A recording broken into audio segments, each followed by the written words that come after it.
The year 2024 2024년은 저에게 조금 특별한 해입니다. 제가 독일 츠비카우에서 침례를 받고 예수 그리스도 후기 성도 교회의 회원으로 확인을 받은 지 75년이 되는 해이기 때문입니다. 예수 그리스도 교회의 회원이 된 것은 제게 소중한 일입니다. 저의 형제 자매이신 여러분과 함께 하나님의 성약의 백성으로 헤아림을 받는다는 것은 제 삶에서 손꼽는 영광입니다. 제가 지나온 제자됨의 길에 관해 생각해 볼 때면 제 마음은 종종 츠비카우에 있던 오래된 한 건물로 향하게 됩니다. 저는 어린아이였을 때 그곳에서 예수 그리스도 교회의 성찬식에 참석했던 소중한 기억을 간직하고 있습니다.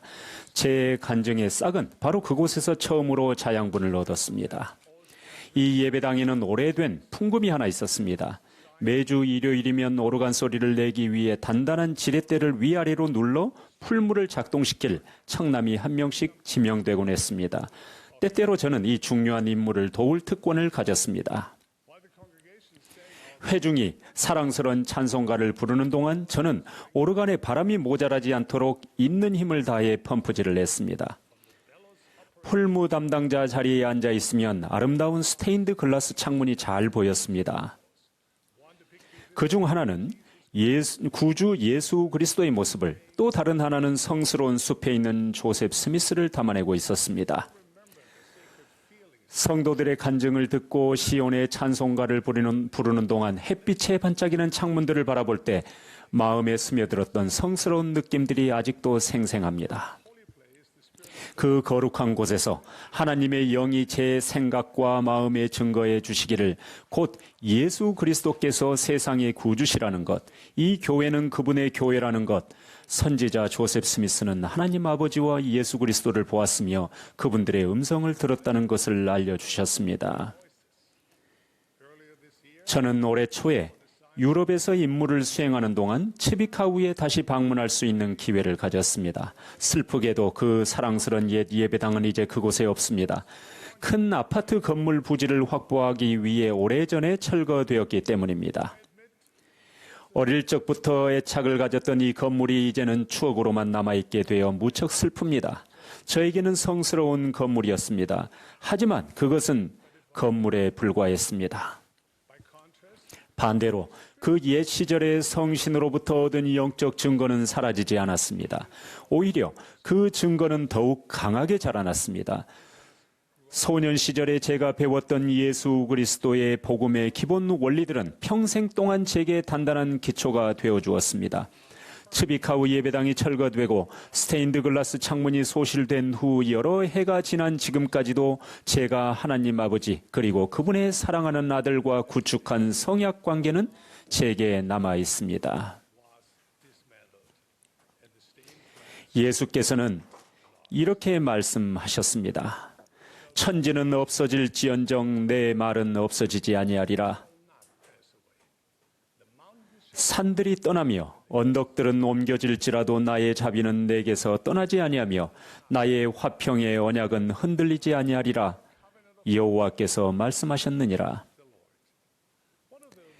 이 생에서 우리가 배울 수 있는 가장 중요한 교훈 중 하나는 영원한 것과 그렇지 않은 것 간의 차이입니다.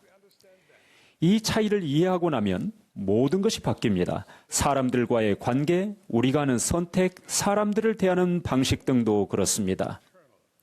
무엇이 영원하고 무엇이 영원하지 않은지를 아는 것은 예수 그리스도와 그분의 교회에 대한 간증을 키우기 위한 열쇠입니다.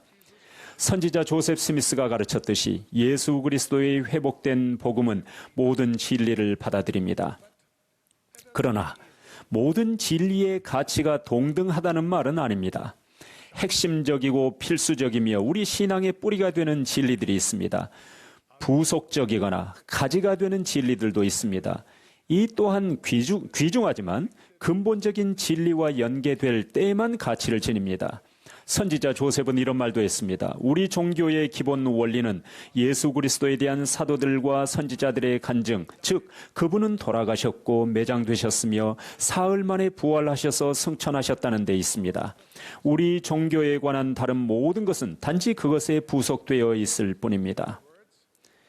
다시 말하자면 예수 그리스도와 그분의 속죄의 희생이야말로 우리 간증의 뿌리입니다. 다른 모든 것들은 가지입니다. 가지가 중요하지 않다고 말하려는 것은 아닙니다. 나무에는 가지가 필요합니다. 하지만 구주께서 제자들에게 말씀하셨듯이 가지가 포도나무에 붙어 있지 아니하면 스스로 열매를 맺을 수 없습니다. 구주와 연결되지 않으면, 즉 뿌리에서 양분을 공급받지 못하면 가지는 시들어 죽고 맙니다. 예수 그리스도에 대한 우리의 간증을 가꾸는 일을 다룰 때 저는 우리가 가지를 뿌리로 착각하는 경우가 있지는 않는가 하고 생각해 봅니다. 이러한 착각은 예수께서 지상에 계실 때 바리새인들 사이에서 목격하셨던 것과 동일한 것이었습니다. 그들은 율법에서 상대적으로 사소한 세부 사항에 과하게 집중한 나머지 예수께서 더 중한바라고 하신 정의와 긍휼과 믿음 같은 핵심 원리들을 소홀히 여기고 말았습니다.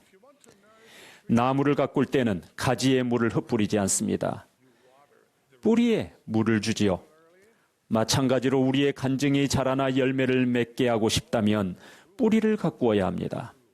만약 특정 교리나 관행 또는 교회 역사의 일부 요소에 관해 확신이 들지 않는다면 예수 그리스도를 믿는 신앙을 더욱 명료하게 만들고자 노력하십시오. 여러분을 위한 그분의 희생, 그분의 사랑, 그분의 뜻을 이해하고자 노력하십시오. 겸손하게 그분을 따르십시오. 하나님 아버지와 그분의 사랑하는 아들을 믿는 신앙이 깊어질수록 여러분의 간증의 가지들이 힘을 얻을 것입니다. 예를 들어 몰몬경에 대해 더 강한 간증을 갖기 원한다면 그 책이 예수 그리스도에 대해 전하는 증거에 초점을 맞추십시오. 몰몬경이 어떻게 그분을 증거하는지, 그분에 관해 무엇을 가르치는지, 그리고 여러분이 그분께 나아가도록 어떻게 권유하고 격려하는지를 주목하십시오. 교회 모임이나 성전에서 더 의미 있는 경험을 하고 싶다면 그곳에서 받는 성스러운 의식에서 구주를 찾고자 노력하십시오. 주님의 거룩한 집에서 그분을 찾으십시오. 교회의 부름으로 인해 심신이 지치거나 버겁다고 느낀다면 봉사의 초점을 예수 그리스도께 다시 맞춰보십시오. 봉사가 그분을 향한 여러분의 사랑의 표현이 되게 하십시오. 뿌리를 가꾸면 가지들이 자라날 것입니다. 그리고 때가 되면 열매를 맺을 것입니다. 예수 그리스도를 믿는 강한 신앙은 저절로 생겨나는 것이 아닙니다. 이 필멸의 세상에서 저절로 자라나는 것은 의심이라는 가시덤불과 엉겅퀴입니다. 신앙이라는 나무가 건강하고 많은 결실을 맺으려면 의도적인 노력이 필요합니다. 그 노력 중에서도 그리스도 안에 굳건히 뿌리를 내리게 하는 것이 필수적인 부분입니다. 예를 들어 처음에는 우리가 다정한 회원들이나 친절한 감독님 또는 깨끗한 예배실의 좋은 인상을 받아 구주의 복음과 교회에 이끌릴 수도 있습니다. 이러한 환경은 분명 교회를 성장시키는 데 중요한 것들입니다. 그러나 만일 우리의 간증의 뿌리가 그보다 더 깊게 자라지 않는다면, 새로 이사간 와디의 건물이 덜 매력적이거나 회원들이 별로 다정하지 않다면, 감독님이 상처 주는 말을 한다면 어떤 일이 일어날까요? 다른 예를 들어봅시다. 만일 우리가 계명을 지키고 성전에서 임봉되었다고 한다면 행복한 대가족이라는 축복을 받아 영리하고 순정적인 자녀들이 태어나고 그 자녀들 모두가 교회 안에서 활동적이며 선교 사업을 하고 와드 합창단에서 노래를 하고 매주 토요일 아침마다 교회 청소하는 일을 자발적으로 돕게 되기를 바라는 것이 합리적이지 않겠습니까? 저는 우리 모두가 이런 축복을 받게 되기를 바랍니다. 하지만 그런 일이 일어나지 않는다면 어떻게 할까요?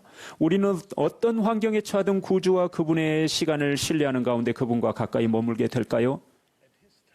우리는 이렇게 자문해 보아야 합니다. 나의 간증은 내 삶에서 일어나기를 희망하는 것들의 근거를 두고 있는가? 내 간증은 다른 사람들의 행동이나 태도에 좌우되는가? 아니면 인생에서 어떤 변화를 맞든 예수 그리스도 위에 굳건한 기초를 두고 그 안에 뿌리를 박으며 세움을 받았는가? 몰몬경에는 하나님의 의식을 엄격히 준행했던 백성에 관한 기록이 나옵니다. 하지만 그 백성 중에 코리호라는 회의론자가 나타나 구주의 복음을 그들 조상의 어리석은 전통이라며 모욕했습니다. 코리호는 많은 자의 마음을 이끌어내어 그들로 그들의 간악함 중에 그 머리를 들게 하였습니다. 그러나 그가 현혹할 수 없었던 다른 백성들도 있었습니다. 그들에게는 예수 그리스도의 복음이 단순한 전통 이상의 것이었기 때문입니다. 신앙은 우리의 전통이나 다른 사람들의 말과 행동에 좌우됨 없이 개인적인 경험과 예수 그리스도에 대한 개인적인 결심에 깊은 뿌리를 두고 있을 때 강력해집니다. 우리 간증은 시험과 시련을 받을 것입니다. 시험받지 않는 신앙은 신앙이 아닙니다. 반대에 부딪히지 않는 신앙은 강해질 수 없습니다. 그러므로 신앙의 시험을 받는다거나 질문에 답을 얻지 못하더라도 낙담하지 마십시오. 우리는 어떤 일을 행하기 전에 모든 것을 이해하기를 기대해서는 안 됩니다. 그것은 신앙이 아닙니다. 엘마의 가르침처럼 신앙이란 사물에 대한 완전한 지식을 갖는 것이 아닙니다.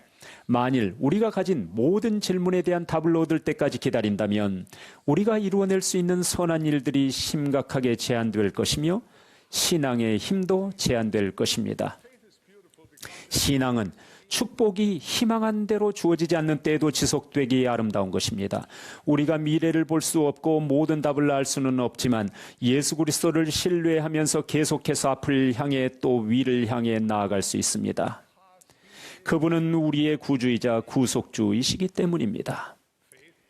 신앙은 그리스도와 그분의 교리에 굳게 뿌리내리고 있기에 삶에 닥치는 시련과 불확실함을 견뎌냅니다. 예수 그리스도는 우리가 온전히 의지하며 신뢰할 수 있는 변치 않는 존재이십니다. 간증은 한 번 쌓았다고 영원히 지속되는 것이 아닙니다. 간증은 여러분이 지속적으로 가꾸는 나무에 더 가깝습니다. 여러분의 마음에 하나님의 말씀을 심는 것은 단지 첫 걸음에 불과합니다. 간증이 자라나기 시작하면 비로소 본격적으로 할 일이 시작되는 것입니다.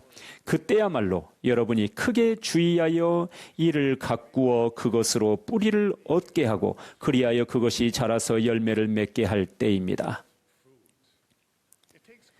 그 일에는 큰 부지런함과 말씀을 가꾸는 인내가 요구됩니다. 하지만 주님의 약속은 다음과 같이 분명합니다. 나무가 너희에게 열매 맺기를 기다린 바 너희의 신앙과 너희의 부지런함과 인내와 오래 참음의 보상을 너희가 거두게 되리라. 사랑하는 형제자매 여러분, 제 마음 한편에는 오래된 츠비카우 예배당과 그곳에 있던 스테인드 글라스 창문을 향한 그리움이 남아 있습니다. 하지만 지난 75년여 동안 예수 그리스도께서는 제가 상상했던 것보다 더욱 흥미진진한 삶의 여정으로 저를 인도해 주셨습니다. 그분은 제가 고난을 겪을 때 위로해 주셨고 제 연약함을 인식하도록 도와주셨으며 제 영적인 상처를 치유해 주셨고 자라나고 있는 저의 신앙을 가꾸어 주셨습니다.